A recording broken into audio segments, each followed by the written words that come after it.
the directors had shared loose ideas about the movie in the couple of years leading up to when we actually made it.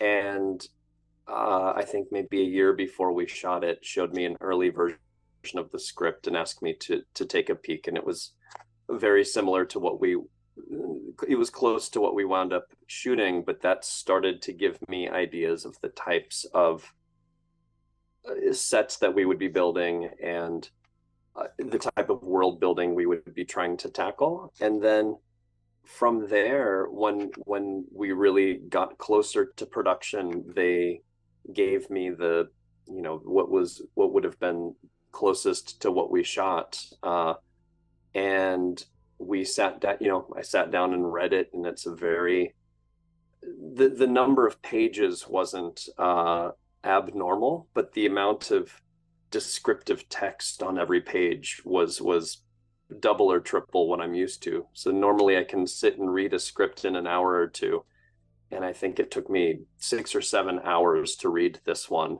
because it was so thick with descriptions of this person is then jumping over here and we're in this multiverse. And when you're reading it, especially for the first time, I kept losing track of where we were, who this person was, which multiverse we're in.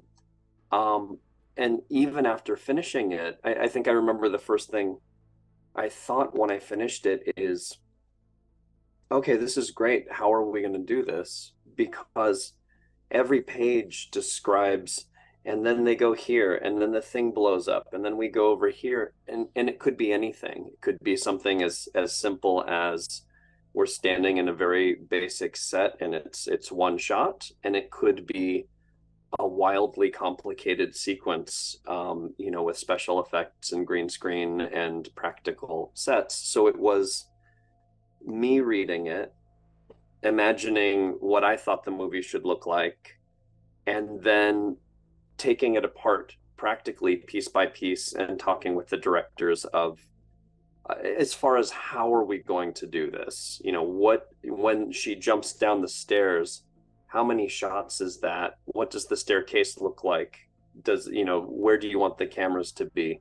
And it bounces back and forth a lot between a creative conversation of what does the world feel and look like, and practical conversations of how are we actually going to do this? Because it wasn't a lot of simple scenes where it's two people talking in a coffee shop. It's every shot has moments and reveals and pans and cuts.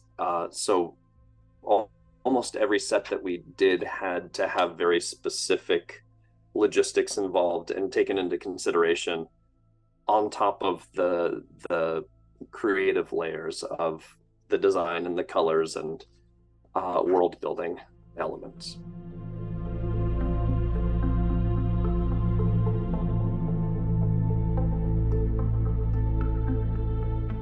But mundanity was absolutely the point in all of these sets. In general, a lot of my inspiration for most projects I've ever worked on are just the real world. Walking down the street and, say, for example, going into a real laundromat and seeing what they use for the floor and seeing where the scratches on the floor are, where they pull the machines out because they have to maintain them. The type of patina and scratches around the doors where people bump every day because the hallway is too narrow and it rubs, or that the light switch is a little bit too low, and that's strange. Why is it a little bit too low? But these are the details that I get excited about when world building. I think it's very easy when designing sets for film to make everything perfect, to make everything symmetrical and clean and pristine and organized, and the light switch should absolutely be at the right height, and of course we don't have scratches on the wall because it's perfect. And instead, with a project like this, that's something that's exciting for me, is to try to bring as much of the real world into this as possible, and almost even overdo it, because when you're filming something, a lot of these small details aren't really seen. So we'll even go heavier with the scratches and really put the light switch in a strange place so that it's noticeable when you're watching it and you're thinking, God, what a dumb place to put a light switch. But to me, these are the details that I think are exciting and make it feel more like a real world place. And then this leads into the types of projects I get the most excited about are ones like this that I would lump into the category of magical realism, where it's a film that the characters are grounded and the sets are grounded, and it feels gritty and real and as authentic as you can make it.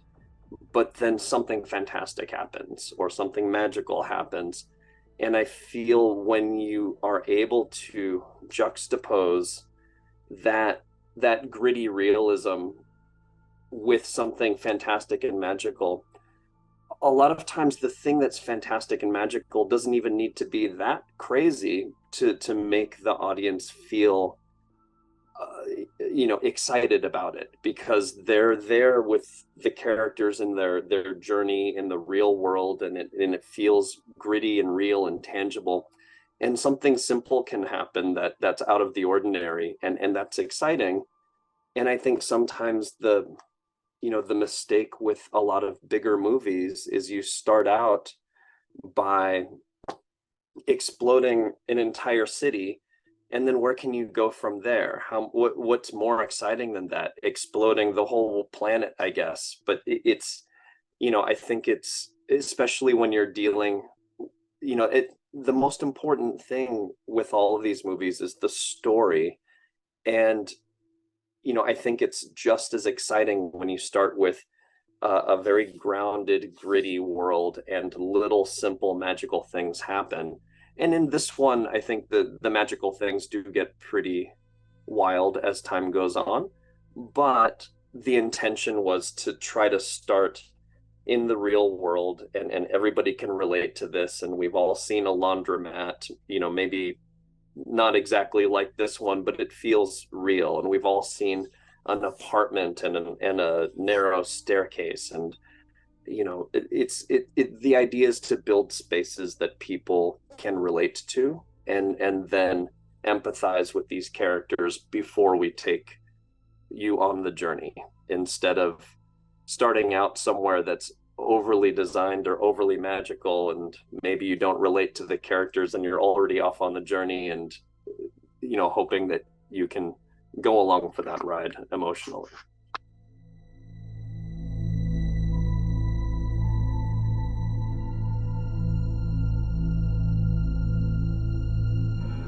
So on this project, we were extremely limited by budget. We at the end of the day on this film, it would be considered very much a small independent movie. So we didn't have the resources we built their apartment from scratch, but other locations like the laundromat, the IRS office, the Temple of the Bagel, were all locations that we found. And what we did is we spent a lot of extra time finding the right locations. So for example, the temple, Jobu's temple, that's the all white building with the smoke on the floor, we, instead of trying to design something and then create that, we went out scouting and looking at lots of different spaces and lots of different buildings, and walking into them and then imagining, is this different enough from the rest of the movie to be exciting? So instead of attacking it from, say, like an architecture or design standpoint, we approached it emotionally, where we walked into a space and thought, so that's actually a church here in Los Angeles, or an old decommissioned church. And we walked into the space and saw it and thought, this is incredible. Yes, this is the temple of the bagel. This is where we're shooting it. And that was how we approached, by picking very grounded locations like the office, the laundromat.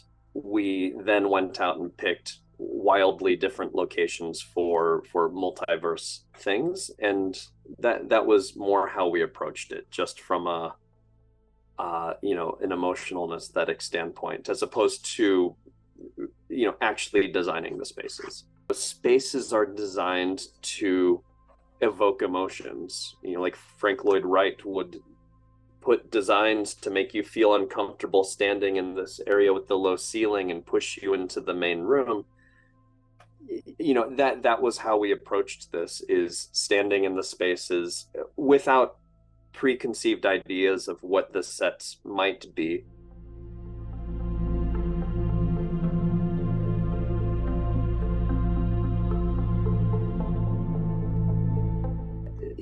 I think throughout the creative process, we thought about a lot of these things, like you mentioned, with the circle of life, and just even that circles evoke different feelings when you see them in architecture or design versus hard shapes.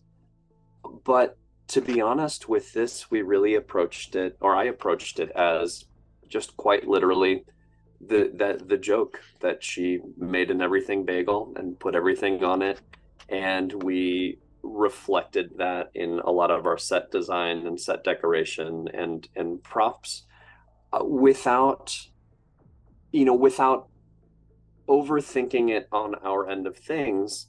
And I think something that's very fun and exciting to do is to put symbolism in projects, whether or not the intention was behind it. Because I think when people inherently and naturally try to read into things and understand things and figure things out, and there were some things in the movie that were done intentionally, and I think other things that we were playing with a motif, and audiences can latch on to and try to read into things whether or not there was an intention there. And I think that's part of the fun world building, is to put symbolism in there, and to use interesting shapes and set decoration, and different style cues that you might see something here and we'll put it later in the movie there, and maybe you'll catch it and maybe not, and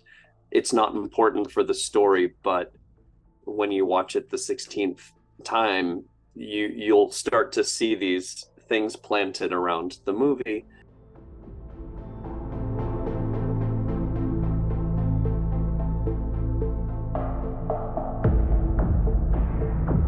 There were a lot of conversations about what technology might exist in the apocalypse. There's been a solar flare. All the factories shut down. The chip factories can't manufacture new chips, and people are running through the wasteland. What technology would still work? And there was an article that we read right around the time we were starting to shoot, where somebody built an operating system for salvaged computers, and it can run on parts salvaged from the simple computers that you might find in your coffee maker or a calculator. And so from a design standpoint, the idea was that all of the technology from the Alphaverse was based on the simple computer chips, and they were quite literally scavenging what few things they could piece together. So purposely, all of the tech was very lo-fi, things that they possibly found in a junkyard or a salvage bin, because all the new computer chips were gone. So that is where the design came from, is think 1982 Apple computer, clunky keyboards and old Bluetooth headsets. So that was what inspired us, sort of at the last minute when we were sitting brainstorming what should the world of tech look like in this movie. To be honest, Ghostbusters was one of the references I gave to our prop master before he started building the props, as far as the hoses and the wires and the bits and pieces, and all of it, in theory, should have some logic behind it. Whether or not we know what it actually does, but the wire should connect to the thing and it should go somewhere to the computer and it does something. But to have a very DIY homemade feeling, somebody built this from parts. And yes, the Ghostbusters proton packs were a very strong inspiration when we were heading into the design and aesthetic of how these things are pieced together.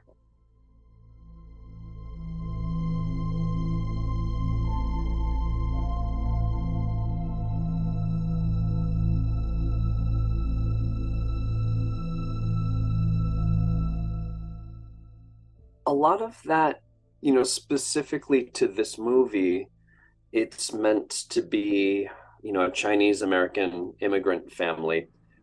But to what you said, many different immigrants from different backgrounds do have similar issues when moving to a new country and dealing with the old world that they left behind and the new world that they're living in now. And but specifically for this movie, we consulted with Chinese American immigrants when it came to the set decoration and design.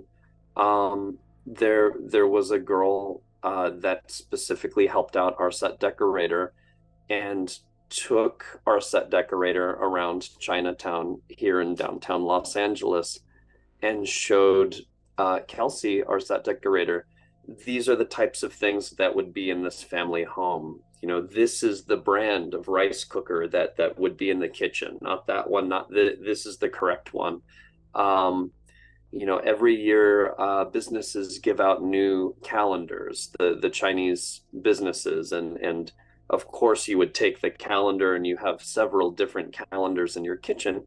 And these are things that aren't my personal experience. They weren't Kelsey's personal experience, but we found people to help us make this as authentic as possible for this experience. And these were details that were added in the set decoration, in the laundromat, and in the apartment to try to make it, again, the importance of this movie is it is a family story. First and foremost, that happens to have some twists and turns along the way, but without that authentic family story, the movie wouldn't work. It would be another, blockbuster action movie where nobody, you don't care about the characters, you just want to see the things blow up. This is meant to be about the characters and the family and the relationships, and then this is where the two directors, the Daniels, are incredible storytellers as far as telling a very grounded emotional story about characters and then layering absurdity on top of it. So we actually shot a lot of extra weird world building multiverse stuff that didn't make it into the final film because I think it was too much, and they're very good at shaving away the absurdity until the heart of it can still peek through and it's still tangible and it's not so ridiculous that you lose that. So that was, again, the most important thing, is to build this as authentic as possible family drama story and then have fun piling layers of silliness on top of it, but then shaving it away until you can find the making sure that that story peeks through the whole time.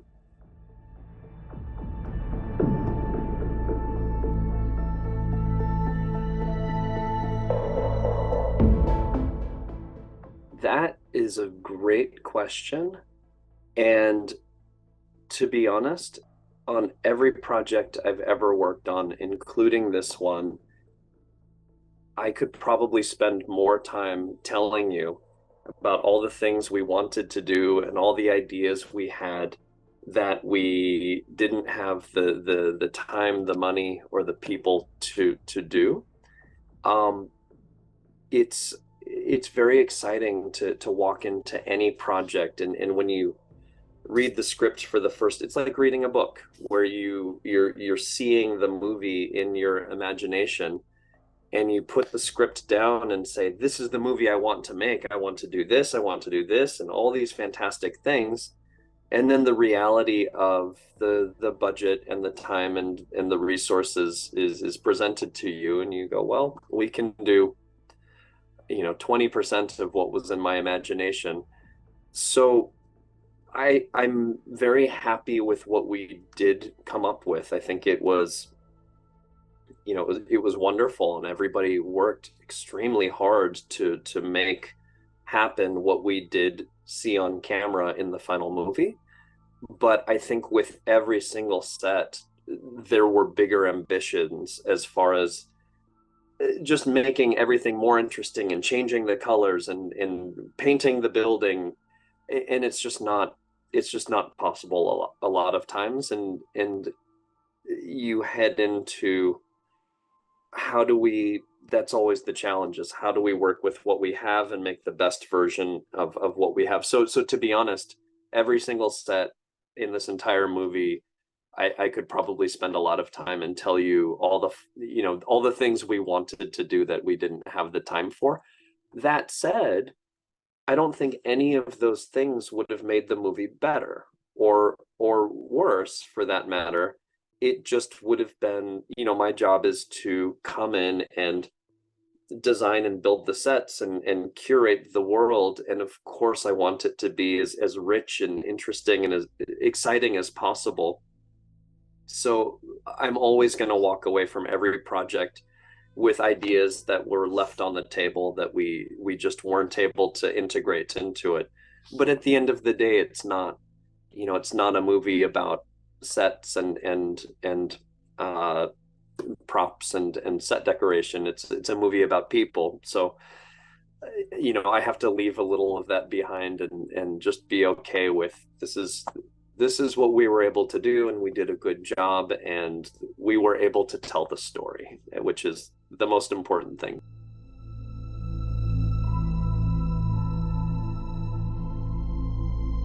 So that was written into the script. So it was always in the script as we go to the rock universe, and it's two rocks, and they have a conversation in this universe where human life hasn't evolved. And that's all it was. We didn't have time to film it during principal photography. So we filmed the whole movie. The last day of shooting was, I think it was March 13th, 2019. And that was the day that the city of Los Angeles said, the pandemic is here. Nobody can do anything. The movie, everything's finished. And that was our last real day of shooting. So we knew that at some point we had a few days of small pickup shots that we owed to finish the movie, and the rock universe was one of them. So in the middle of the pandemic, I got a phone call from the directors, and they said, hey, we're getting ready to go film the rock scene. We're taking the DP Larkin. We're going to go out to the desert just outside of Los Angeles and look for a location to shoot this thing. And they said, can you find us some rocks, send us pictures, and then invent a simple way to puppeteer the rocks so that they could go out and again, because it was the pandemic, they wanted to keep it as small as possible. I think there were 4 people that went out to film. So I didn't actually go out with them to film it, but I made them a little gift box. And I went with the directors to a landscaping shop in the neighborhood that sold rocks. And we spent an afternoon taking all these different rocks out and trying googly eyes on them. And we picked our favorite rocks. And then I built a couple little puppeteering rigs for them that were meant to be hidden, or I think painted out in post for the parts that you can see. And they were little hard rubber ultimate frisbees. And one of them was rigged with a pole that was wrapped in green screen that could rotate the rocks. So it had a articulation so the rock could turn and look at camera, and the other one had a sled so you could slide it back and forth if you wanted to. But that was it. So it was written into the script. They went out and just on their own found this gorgeous desert location that's all in camera. I think the DP Larkin wanted to shoot it on IMAX, and say, how funny would it be that we shot the dumbest scene of the movie, the most beautiful scene in the movie, on the most expensive camera possible. But they didn't. But it really was. They just went out for an afternoon and filmed rocks. I think somebody else did a time lapse of the sun going down. But it was a very, couldn't have been more DIY and indie film style. It was the simplest of simple thing. There was a meme that they made, and again, we're sending around on our text message thread, and it was a picture of the 2 rocks with the googly eyes, and it said something along the lines of, can you believe that this is a scene from an Academy nominated film? And to us, it's almost a joke that scene resonated with so many people, and it really was a couple of rocks that a few friends went out to the desert and filmed one afternoon during the pandemic.